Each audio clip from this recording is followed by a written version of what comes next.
Sa puso ng kagubatang matagal nang iniiwasan ng mga tagalukban, may isang kubo, tahimik, lumang-luma, at tila walang buhay.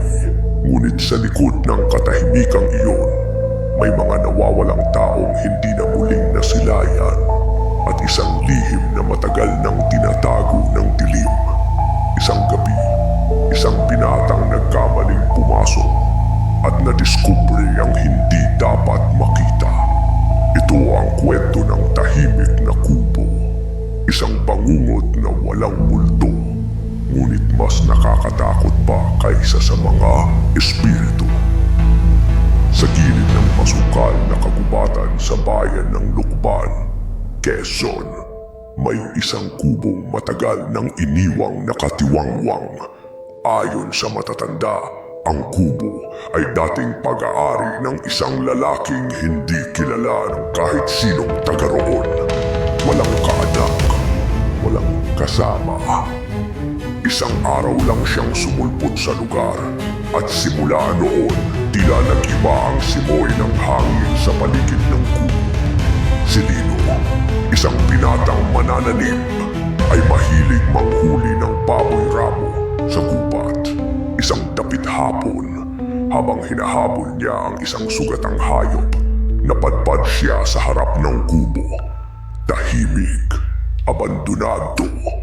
Ngunit sa pintuan nito, may mga sariwang yapak na tila patungo sa loob. Bagamat nanindig ang balahibo niya, nanaig ang kanyang kuryosidad. Dahan-dahan niyang pinuksan ang pintuan. Sa loob, amoy niya agad ang panis na dugo at amag.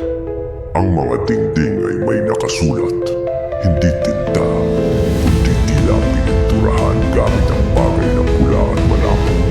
Hindi niya mawari ang wika, mga simbolo at hugis na tila gumagalaw sa gilid ng kanyang paningin. Paglingon niya sa sahig, may mga lata ng pagkain, lahat walang label. Isa ang nakabukas. Amoy bulok, ngunit may bakas ng kinain. Kamakailan lang. May kalusko sa itaas. May atik pala ang kubo. Dahan-dahan siyang umakyat gamit ang lumang hagdang kahoy. Sa bawat yapak parang may umuungol na tunog ang kahoy. Hindi lang dahil sa kalumaan, kundi dahil sa sakit. Sa atik may mesa. Sa ibabaw nito may mga larawang kinunan gamit ang lumang kamera. Isa-isa niya itong tiningnan. Lahat ng larawan kuha sa labas ng kubo, sa gubat o sa palengke. At lahat ng nasa litrato ay tagabayan nila. Sa likod ng bawat larawan may petsa at sa tabi nito may katagang natikman na. Kasama sa larawan ang matandang si Mang Remigio na biglang nawala 3 buwan na ang nakalipas. Isa pa ay si Aling Liza na akala'y lumipat ng bayan. Napasigaw si Lino pero walang boses na lumabas sa kanyang bibig. Napansin niyang may usok na lumalabas mula sa ilalim ng mesa. Nang silipin na niya, may maliit na hukay, may siga, at sa ibabaw nito, isang kaserolang may niluluto. Dahan-dahan niyang tinanggal ang takip, mga daliri, tao, nakalublob sa kumukulong sabaw. Umatras siya, nanginginig. Pilit lumalabas sa kubo, ngunit sa pagbaba niya ng hagdan, may humarang sa kanya. Isang lalaki, kalbo, payat, nakangiti.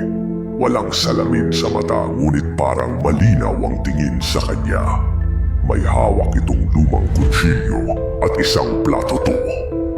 Gusto mo bang matikman? Hindi na muling nakita si Lino pagkatapos ng gabing iyon. Ang kubo ay nanatiling tahimik. Ngunit mula sa loob kapag lumapit ka sa gabi, maririnig mong parang may kutsarang humahalo sa kaserola. At sa tuwing may nawawalang tao sa bayan, may bagong litrato sa atkit